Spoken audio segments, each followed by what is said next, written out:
어, 네. 잠언 강의 이제 두 번째 시간입니다. 오늘은 지혜를 따르는 유익이라는 주제로 강의를 해보도록 할 텐데요.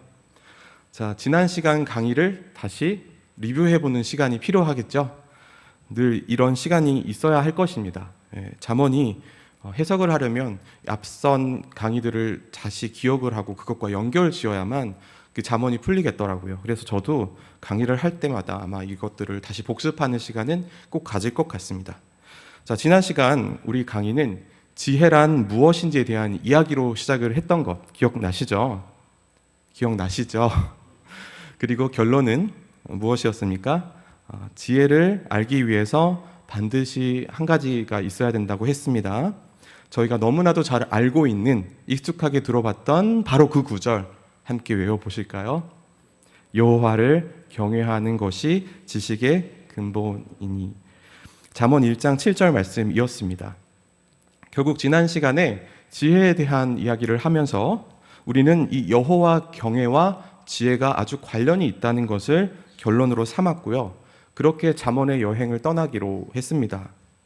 그래서 오늘 강의에서도요, 그때 말했던 그 여행의 기조는 지켜질 것입니다. 여호와를 경외하라 하는 것이 지식의 근본이다 라고 하는 이 구절은 앞으로 나아갈 여행에서도 길잡이가 될 것이고요.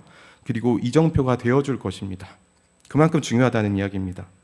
그리고요, 이 여호와를 경외하는 것이 지식의 근본이다 라고 하는 이 성경 구절을 붙잡고 가겠다는 말은 우리가 잠언을 읽고 그것을 하나님의 말씀으로 이해할 때에 어떤 하나의 틀이라는 것이 필요하다라는 것을 말하기도 해요. 자, 우리가 잘 알고 있는 그 성경 구절이 감사하게도 잠언의 주제들을 꽤 많이 담고 있는 구절이었어요. 자, 그래서 그 구절을 통하여서 다른 성경의 구절들을 해석해 나가는 이런 식의 우리가 성경을 보게 될 것입니다. 우리가 이 관점을 잘 유지해야 합니다. 왜냐하면 잠언은 지난 시간에도 강조했지만 우리가 너무 쉽게 생각하고 너무 쉽게 쓰였다고 그리고 그것을 오해하여서 이해할 수가 있어요. 무엇을 좋은 것이고 무엇은 나쁜 것이다, 행동이 좋다 나쁘다를 말하는 그런 책으로 보이기도 합니다. 그런데 단지 그런 속담을 모아서 이렇게 하면 잘못된 것이고 이렇게 하면 옳은 것이고 그런 뜻풀이 차원, 윤리를 주는 차원에서 이 잠언은 쓰여져 있지 않았고요. 좋다, 나쁘다 그 이상의 하나님의 뜻을 이 잠언에 담아서 주고 계시다는 말씀이죠. 그래서 잠언 공부 첫 시간은 어떤 시간이었냐면, 자, 여호와를 경외하는 것이 지식의 근본이다 라고 하는 이 대답은 무슨 질문에 대한 대답이었냐면 잠언을 어떻게 읽을까에 대한 대답이었던 것입니다. 잠언은 지혜에 대한 책이고 지혜를 찾아가는 여정을 그린 책입니다. 그리고 앞으로 이제 우리는 짧은 시간 12번에 걸쳐서 이 잠언을 이해하기 때문에 잠언을 구구절절 다 볼 수가 없어요. 그래서 아마 잠언을 하나의 큰 구조가 있는 책으로 보고 그 구조 안에서 잠언이 말하는 지혜를 이해하려고 할 것입니다. 여러분, 이 잠언의 이 구조를요, 여러분 구조라는 말만 들어도 그냥 속이 막 답답하시고 막 체한 것 같고 막 그러시는 분은 안 계시죠? 구조하면은 좀 어렵다는 인상이 많이 있기 때문에. 근데 이 구조를요, 우리 쉽게 비유를 해서 우리가 사용하고 있는 집 주소 체계라고 한번 이야기를 해봅시다. 종암제일교회가 주소로 어디에 소속돼 있죠? 종암동 7-12입니다. 네, 제가 살고 있어서 잘 알고 있고요. 그리고 또 월곡로 42로도 사용하죠. 종암로 7-12는 익숙하지만 사실 쓰기에는 불편한 옛날의 주소 체계예요. 집원 주소 체계란 말입니다. 월곡로 42는요, 이게 왜 쓰이는지 아십니까? 이게 굉장히 우리한테는 낯설고 불편한 것이지만 이 원리를 알면 우리에게 너무 쉬운 주소 체계이고 요즘은 다 이것을 사용해서 집 주소를 매깁니다. 도로명 주소라고 하죠. 자, 집원 주소나 도로명 주소나 결국 이 사대부중 옆에 있는 종암제일교회를 가리킬 거예요. 뭘 쓰든지 간에 결과는 이곳이잖아요. 그렇죠? 아마 내비게이션에 집원을 넣던 도로명 주소를 넣던 다 친절하게 이곳으로 안내를 해줄 거예요. 그러나 현실은 그 집원 주소는 점점 사라지고 있다는 것이죠. 요즘 지어진 신축 건물에 집원 주소 남기는 거 보셨습니까? 없죠. 왜 굳이 두 개를 다 사용하지 않을까요? 왜 하나만 남겨두려 할까요? 헷갈리니까. 그거보다 더 큰 이유가 있어요. 바로 다른 하나가 비교할 수 없을 만큼이나 우리를 너무나 쉽고 편하게 목적지까지 인도해 줄 수 있기 때문입니다. 잠언을 이해하는 방법은 여러 가지가 있을 수 있습니다. 그리고 잠언의 구조를 분석해서 이것이 잠언의 구조야라고 제시한 것이 수없이 많아요. 몇 장부터 몇 장까지는 무슨 이야기, 여기는 결론, 이쯤의 메시지가 있고 여기는 서론, 여기는 본론, 이렇게 구조를 아주 많은 학자들이 다 내어놓았습니다. 뭐 한두 개이겠습니까? 그런데요, 우리가 이 주소 체계를 비유로 들었듯이 우리가 이 메시지를 잘 드러낼 수가 있다고 한다면 그 잠언의 구조를 잘 사용하면 좋을 것 같습니다. 그 구조가 메시지를, 결론을 선명하게 내어줄 수 있다고 한다면 그 구조에 여러분도 함께 들어가셔야 합니다. 그래서 이 잠언의 선명한 메시지를 알기 위해서 우리 여기 계신 여러분들께서 다 잠언의 구조를 한번 집중적으로 보시고요. 그것을 토대로 해서 결론을 내실 수 있으면 좋겠어요. 그래서 이게 두 번째 강의 시간에도 이 첫 번째 메시지를 첫 번째 시간과 마찬가지로 이 잠언이 말하는 하나님의 뜻이 있어요. 잠언의 메시지. 그걸 찾기 위해서는 구조를 보지 않을 수가 없어요. 그리고 오늘도 이 구조의 한 부분을 보면서 어디에 우리가 지금 오늘 강의가 위치해 있는지를 보게 될 것입니다. 너무 작아서 안 보이네요. 죄송합니다. 제가 읽어드려야 될 것 같아요. 자, 여기 잠언 전체 구조가 이렇게 세 부분으로 표시가 되어져 있습니다. 서론과 본론과 결론이라고 하는 저 세 개의 구조를 우리가 이 강의가 끝날 때까지 가지고 갈 것입니다. 자, 1장부터 9장까지 오늘 본문이 몇 장이었죠? 2장이었습니다. 자, 오늘 본문은 자, 서론, 본론, 결론 중에 어디에 위치하고 있어요? 서론에 위치하고 있죠. 제가 빨간색으로 해놨는데요. 자, 지난 시간에 지혜란 무엇인가도 서론이었고 오늘 보는 지혜를 따르는 유익도 서론입니다.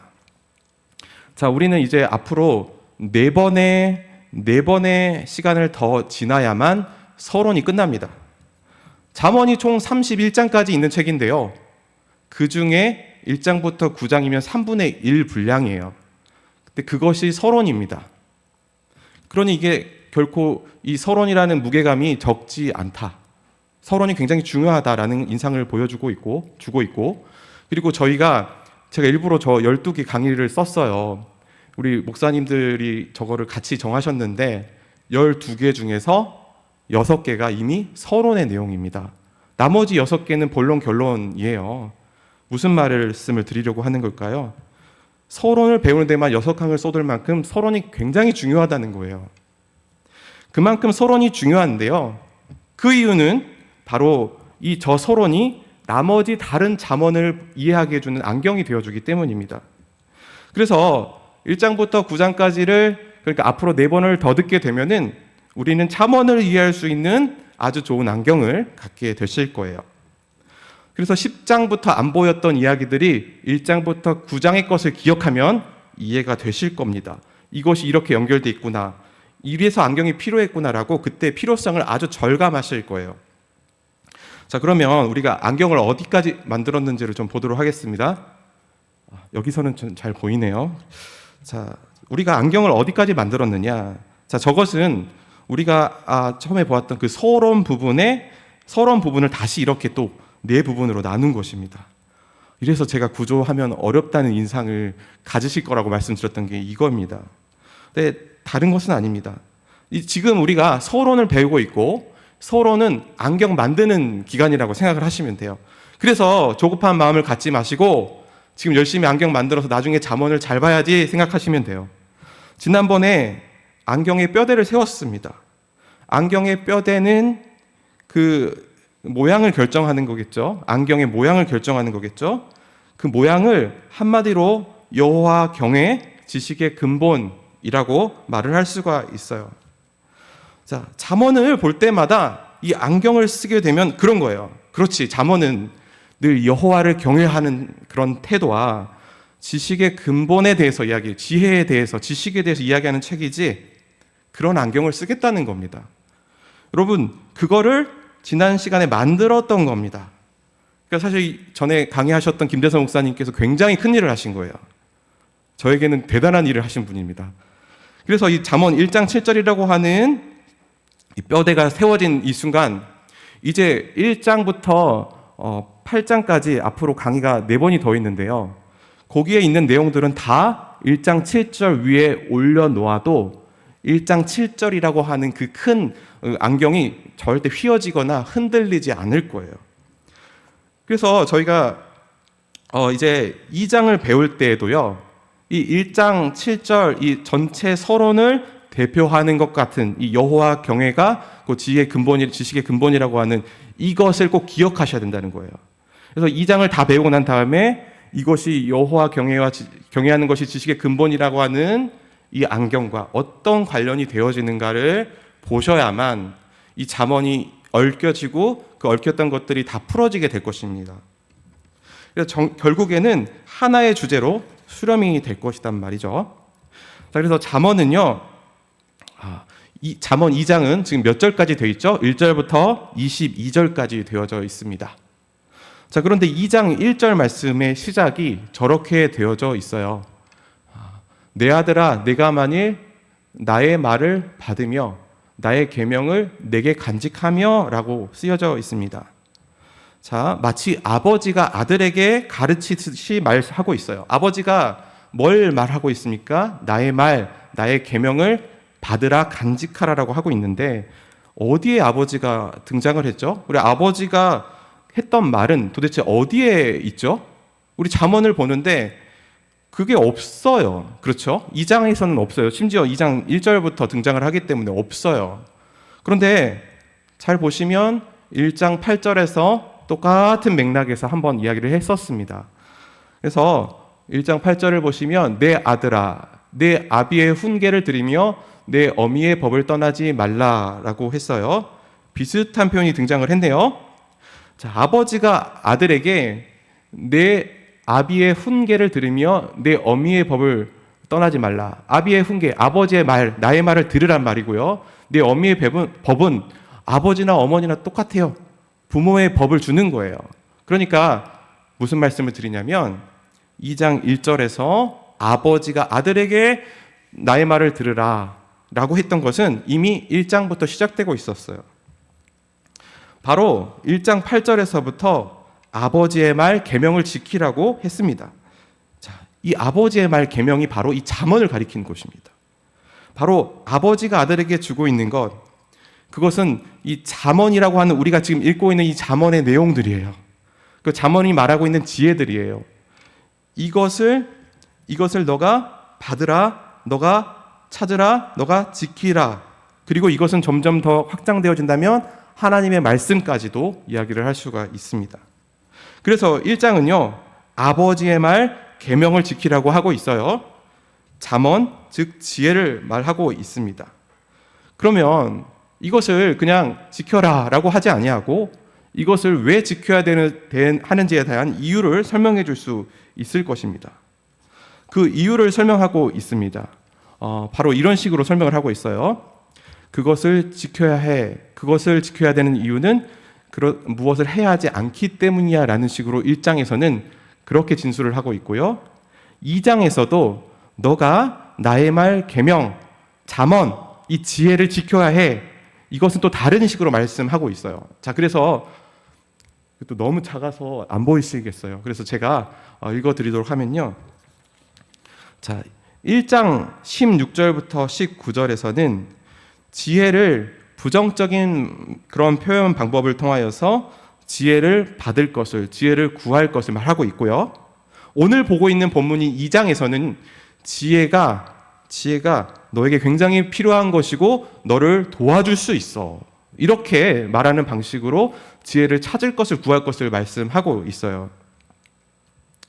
그래서 사실 이 전체적인 이 구조 안에서 지금 서원을 우리가 보고 있죠. 우리 서원을 보고 있는데 1장부터 9장까지 중에서 이제 본론 1에 해당하는 부분이 있죠. 1장 8절부터 3장까지가 사실 비슷한 이야기들을 하는 거예요. 지혜를 찾아야 된다. 지혜를 구해야 된다. 지혜를 받아야 된다. 왜냐하면 이렇기 때문이야 라고 말을 하고 있는 것이거든요. 그런데 우리가 1장부터 3장까지 다 볼 수가 없잖아요. 그래서 2장만 볼 거예요. 2장만 볼 것인데 1장과 2장을 비교해서 무엇이 다른지를 볼 것입니다. 그래서 1장과 2장을 비교했을 때 자, 무엇이 다르냐면 먼저 무엇을 하지 말라라는 식으로 1장은 표현을 하고 있어요. 1장 15절 말씀을 보면 아버지가 아들에게 이렇게 말합니다. 내 아들아 그들과 함께 길에 다니지 말라. 내 발을 금하여 그 길을 밟지 말라. 왜냐하면이 나와겠죠. 그럼 16절부터는 왜냐하면이에요. 대저 그 발은 악으로 달려가며 피를 흘리는 데 빠름이라. 새가 보는 데서 그물을 치면 헛일이겠거늘 그들이 가만히 엎드림은 자기의 피를 흘릴 뿐이요 숨어 기다림은 자기의 생명을 해야 할 뿐이니 이익을 탐하는 모든 자의 길은 다 이루하여 자기의 생명을 잃게 하느니라. 자, 어떤 경우에서는 지혜를 구하라, 지혜를 추구하라는 것을 저 1장처럼 말씀할 수가 있습니다. 지혜를 추구하는 데 있어서 다른 어떤 것이 회방을 할 수가 있습니다. 그것이 지금 아버지가 아들에게 말을 할 때에 바로 유혹하는 사람, 약한 자로 그 아들을 유혹하는 사람으로 등장을 해요. 그래서 1장 16절에 보시면 그 아들을 유혹해서 어디로 데리고 가냐면 그 발이 이미 피를 흘리는 그곳에 있어요. 그래서 하나님의 지혜는 그 피를 흘리는 곳이 아닌데 다른 곳으로 인도해 나갑니다. 그거 하지 말고, 그렇게 하지 말고 너는 지혜를 구하라는 거예요. 자, 이 순서가 이렇게 됩니다. 자, 1장에서 너는 지혜를 찾으라, 구하라. 너는 잠언의 말씀을 찾으라, 구하라. 이렇게 해요. 그런데 너가 악한 자의 유혹을 따라가지 말고 그 따라갔을 때 너가 죽을 수 있어. 피를 흘리는 데 있을 수 있어. 그런데 너가 지혜를 받은 자로서 그 지혜를 찾아야 돼. 그래야 돼. 라고 말을 하고 있는 것이고요. 그리고 2장은 어떤 식으로 말을 할 수 있는 거냐면요. 2장도 이렇게 말을 할 수 있어요. 너가 지혜를 구해야만 해. 그런데 왜냐하면 그 지혜가 네가 어려움에 있을 때 너를 구해줄 수 있기 때문이야. 이 2장이 지금 오늘 살펴볼 내용이기는 합니다. 자, 그래서 2장 12절부터 15절까지 함께 읽어볼게요. 2장 12절부터 15절까지 함께 읽어볼게요. 시작. 악한 자의 길과 패역을 말하는 자에게서 건져내리라. 이 무리는 정직한 길을 떠나 어두운 길로 행하며 행악하기를 기뻐하며 악인의 패역을 즐거워하나니 그 길은 구부러지고 그 행위는 패역하니라. 아멘. 먼저는요, 이 지혜가 악한 자의 길과 패역하는 자의 길로부터 그 아들을 건져낼 것이기 때문에 그 지혜를 구하라는 거예요.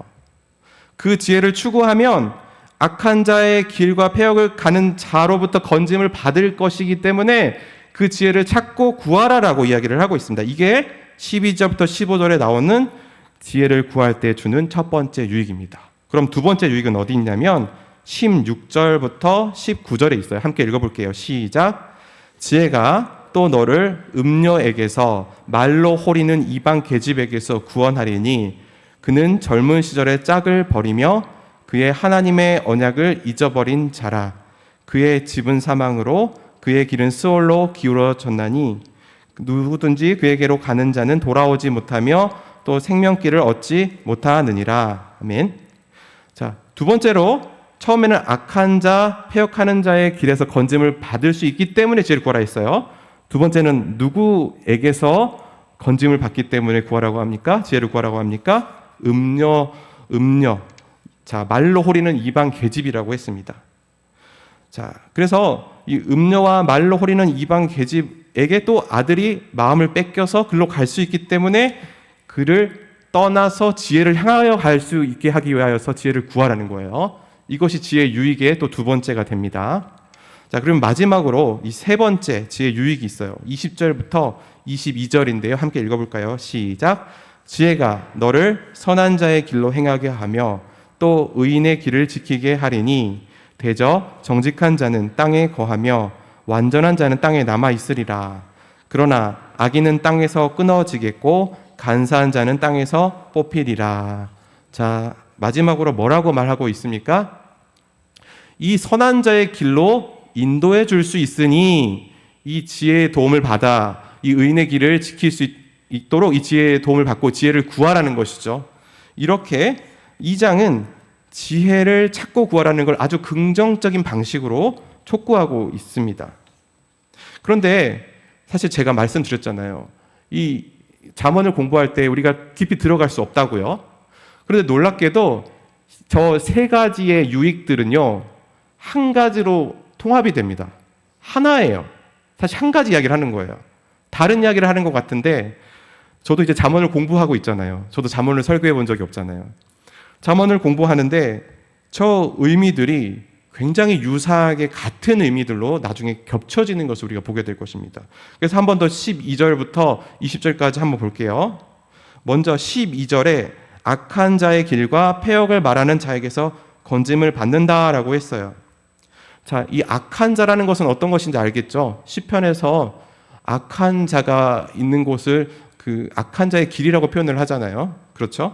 그런데 저 뒤에 있는 패역을 말하는 자가 문제란 말이에요. 자, 그런데 저 패역을 말하는 자는 히브리어 단어로는 그 하파크라는 단어인데 방향을 돌리다라는 뜻이 있다고 합니다.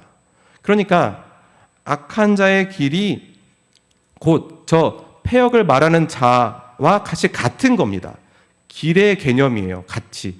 악한 자도 길을 가지고 이 사람들을 꿰드기는 거고, 패역을 말하는 자도 길을 잘 가고 있는 사람을 돌이켜가지고 엉뚱한 데로 가게 하는 거예요. 그러니까 악한 자와 패역을 말하는 자는 같은 거예요. 다른 게 아니라는 거죠. 그래서 악한 자가 어떤 사람인지가 여기서 강조가 되고 있는 거예요. 이게 히브리 시에서 지금 이렇게 표현하고 있는 겁니다. 악한 자는 믿음 좋은 사람을, 여러분처럼 잘 신앙생활 잘하고 있는 그런 사람들을 어느 순간 확 방향 전환을 시키는 거예요. 그런 사람이 악한 자라는 것입니다. 그러니까 지혜를 얻은 자는요, 하나님의 길로 잘 가고 있다가 오늘 나를 꼬드겨서 세상의 유혹으로 나를 방향 전환하고 하려는 사람들 앞에서 지혜를 구하는 자라고 한다면요, 그가 그 일에서 건짐을 받을 거라는 이야기입니다. 그래서 지혜가 필요하다. 너에게 정말 지혜가 필요하다. 이야기를 하는 거예요. 자, 그러면 16절에서는 이것도 좀 구체적으로 봐야겠죠. 음녀라고 하는 대상이 나옵니다. 음녀는 누구일까요? 직업, 어떤 이런 음란한 일을 직업으로 삼는 기생, 뭐 이런 여성을 말하는 것이라고 볼 수도 있지만 여기서는 다른 히브리어 단어라고 합니다. 음녀를 의미하는, 기생을 의미하는 음녀의 단어가 아니라고 해요. 음녀는 말 그대로 악한 자라는 의미의 단어라고 합니다. 여기서는요. 한글 성경에서 이렇게 번역이 되어져 있겠지만, 그러면 12절에서 악한 자, 곧 패역을 말하는 자는 잘 가는 사람을 방향을 바꾸는 사람인데, 이 사람이 다시 음녀로 또 등장을 하는 거예요. 음녀에게서. 그리고 이 음녀 다음에 이방 계집이 또 등장을 해요. 이방 계집은 또 누구냐? 이방 계집은 누구입니까? 저 앞에 잘 설명이 되어 있어요. 말로 호리는 이방 계집이라. 참 상스러운 표현이기는 한데 저게 굉장히 잘 표현을 했다고 해요. 말을 아름답게 해가지고 사람들을 꼬시는 겁니다. 그래서 물건도 사게 만들고 나쁜 짓도 하게 만들고, 이런 악한 자의 전형적인 모습이라는 거예요. 그러니까 음녀라는 것은 저 호리는 이방 계집과 같은 거예요. 악한 자는 곧 16절에서 음녀로 등장을 하는데, 이 음녀는 말을 잘해요. 말을 아주 화려하고 아름답게 해서 어떻게 하는 거예요? 방향을 전환시키는 겁니다. 하나님께 잘 가는 사람을 돌이키는 거예요. 같은 이야기를 하고 있는 거죠.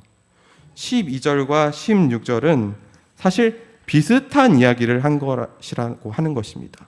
아까 12절에 악한 자를 따라가면 어떻게 된다고 그랬어요? 피를 흘리는 곳에 있어서 네 생명이 위험하다고 했죠. 그런데 18절에서 보시면 이 음녀를 따라가는 자는 어떻게 되냐면 그의 길은 사망이라 스올이라 죽는다는 거예요. 음녀를 따라가면 죽을지도 모른다. 너 그 죽을 수도 있는 그 길에 가지 말고 너 지혜를 구하는 자니까 지혜를 찾아서 그 도움을 받아라고 하는 것입니다. 그 마지막에 있는 이제 선한 자의 길로 행하며 의인의 길을 지키게 하라. 이것이 제일 애매모호합니다. 사실 이곳에서 큰 해석의 갈림길이 있을 거예요. 여러분, 지금 보시면 20절 말씀에 선한 자의 길로 가게 한다, 의인의 길을 지키게 한다. 자, 이것이 어떤 사람이 지혜를 얻어서 그 지혜로 이제 내가 무엇을 해야 될지를 잘 결정하고 앞으로 삶의 규칙을 질서를 잘 잡아서 앞으로 그냥 그렇게 직진해서 하나님을 향해 나아간다? 그 말일까요? 그렇지가 않습니다. 21절을 보시죠. 21절을 한번 함께 읽어보도록 할게요. 자, 잠언 2장 21절을 함께 읽어보도록 하겠습니다. 성경을 좀 찾아야겠네요. 자, 한번 읽어보겠습니다. 시작. 대저 정직한 자는 땅에 거하며 완전한 자는 땅에 남아 있으리라. 22절도요. 시작. 그러나 악인은 땅에서 끊어지겠고 간사한 자는 땅에서 뽑히리라 했습니다. 자, 저 지혜가 한 사람을 아주 올바른 사람으로 만들어서 아주 지조 있고 뚝심이 있는 아주 좋은 사람으로 만들어준다는 의미가 아니라요. 그것은 무슨 의미냐면 22절에 보면 그가 옳은 길로 의인의 길로 갈 수 있도록 지혜의 도움을 받았기 때문에 그가 땅에서 끊어지지 않고 땅에 거하게 될 자가 될 운명이라는 이야기예요. 완전히 다른 이야기죠. 그의 삶이 조금 더 하나님 앞에 가깝고 그런 게 아니라 그가 땅에 남아있는 자가 될 것이다. 성경에서는 이 땅에 거하는 자를 하나님의 기업을 받는 자로 설명을 하고 있습니다. 그러니까 이 지혜를 얻는 자는 마지막에 하나님의 나라를 기업으로 받는 사람을 말씀하고 있습니다. 여러분, 저 2장의 지혜의 유익들이 다른 이야기를 하는 것이 아니었어요. 그것은 결국 지혜를 추구하는 자, 지혜를 받는 자의 끝은 다를 것이다. 지혜를 받는 자의 끝은 너무 다를 것이니까 너희들이 그걸 생각하면 지혜를 구해야 되지 않겠어? 그 얘기를 하는 겁니다. 여러분, 우리가 이제 말씀을 마치려고 합니다. 잠언을 읽기위해서 계속해서 우리가 안경을 만들고 있습니다. 여러분, 안경을 뼈대를 완성을 했어요. 그 뼈대가 뭐라고 했죠? 여호와를 경외하는 것이 지식의 근본이다. 이것은 잠언을 읽는 사람에게 가장 필수적인, 그것 없이는 잠언을 읽어낼 수 없는 아주 필수적인 태도입니다. 맞아요. 지혜를 찾는 자는, 하나님의 말씀인 이 잠언을 읽고자 하는 자는 여호와 경외하는 태도로 읽어야 돼요. 이 말씀을 그런데요, 문자적으로 잘못 오해하게 되면요, 이렇게 생각할 수 있어요. 나는 내 삶을 돌아보니까 여호와를 경외하는, 그래도 나쁜 짓 안 하고 그래도 비교적 도덕적으로 아주 사람들에게도 아주 착하게 잘하고 있고 죄도 짓지 않고 나는 그래도 하나님 앞에서 경건하게 살고 있는 자니까 나는 이 잠언 읽을 준비가 된 사람이야. 나는 이제 지혜를 찾으러 가봐야겠어. 이런 말씀을 하는 것처럼 이해할 수도 있어요. 그런데 그게 아닌 것 같아요. 우리가 이 잠언을 읽고 지혜를 찾고 구하라고 하는 이 하나님의 말씀의 촉구를 받을 때에 너무 이상한 현상이 하나 벌어집니다. 바로 여호와 하나님을 경외하는 자로 내가 하나님의 가르침 안에 들어갔는데요, 결국 나는 어떤 자예요? 더 가르침 받아야 될, 하나님을 경외해야 될 자로 나를 발견하게 돼요. 여러분께 질문하겠습니다. 여러분 여호와를 경외하는 자의 삶을 살기 때문에 지혜를 구하실 수 있습니까? 아니면 지혜를 구해서 여호와를 경외하는 삶을 살게 되었습니까? 무엇이 먼저일까요? 모르시겠죠? 저도 잘 모르겠어요, 사실. 우리는 잠언을 읽으면서 사실 지혜가 무엇인지에 대해서 다 알지 못했습니다. 그리고 여호와를 경외하는 태도로 이 잠언을 읽어내지도 못했습니다. 과연 무엇이 먼저일까? 우리 모르겠어요. 그런데 잠언이 주고 있는 메시지가, 분명한 메시지가 있다는 거예요. 우리가 받은 이 해석의 기준으로 삼을 수 있는 그것이 있다는 것입니다. 바로 이 잠언, 지혜의 말씀, 이 지혜의 말씀과 여호와 경외의 태도는 굉장한 관련이 있다라고 하는 것이죠. 관련이 있다라고 하는 이야기를 하는 것입니다. 그래서 사실 이것을 너무 확정적으로 나는 그런 사람이니까 잠언이 이렇게 해석이 되고 이렇게 되면 안 되고요. 생각해 보세요. 우리가 여호와를 경외하는 자의 삶을 살고 있습니까? 그렇다고 말하기엔 좀 어렵죠. 맞아요. 우리는 언젠가 여호와를 경외하는 자들로 만들어질 수 있는 가능성이 있는 자들입니다. 여전히 그렇기 때문에 지혜를 구해야 하고 지혜를 찾는 과정 중에 하나님을 만나게 돼요. 그 지혜에 계신 하나님을 만나게 되고 그때 여호와를 경외한다는 것이 어떤 것인지를 알게 되어져요. 그래서 오늘 2장의 메시지를 이제 여호와를 경외하는 자가 지식의 근본이라는 이것을 이제 연결을 지어볼 때요. 자, 오늘 이게 2장이 무슨 그림을 주고 있는 것이냐? 바로 여호와를 경외하는 자, 지혜를 찾고자 하는 이 전체적인 이 서론의 그림의 이 안경 위에다가 거기에 지혜를 찾는 자에게는 하나님의 기업도 있을 것이다 라는 내용을 추가해 주신 것입니다. 그래서 이 지혜는 단지 땅에서 잘 되는 것만을 말하지 않아요. 이 지혜는 앞으로 하나님의 길을 가는 자에게 그의 앞날이 영원히 잘 될 것을 약속하는 그런 이야기이기도 합니다. 여러분이 잠언이 참 오묘하죠? 쉬운 것 같으면서도 아주 또 다른 메시지들을 주고 있다는 것이에요. 이것들이 계속해서 모아져서 나중에 이제 10장을 읽어나갈 때 여러분들께서 잠언이 정말 은혜롭다, 놀랍다. 이게 단지 잘해라, 잘한다, 못한다, 해야 된다, 안 해야 된다가 이야기하는 게 아니라 하나님의 뜻이 계획이 있구나. 그것을 발견할 수 있으면 좋겠습니다. 다음 주도 기대하여 주시고 한 주간도 잠언 잘 읽어오시기를 바랍니다. 기도하겠습니다. 하나님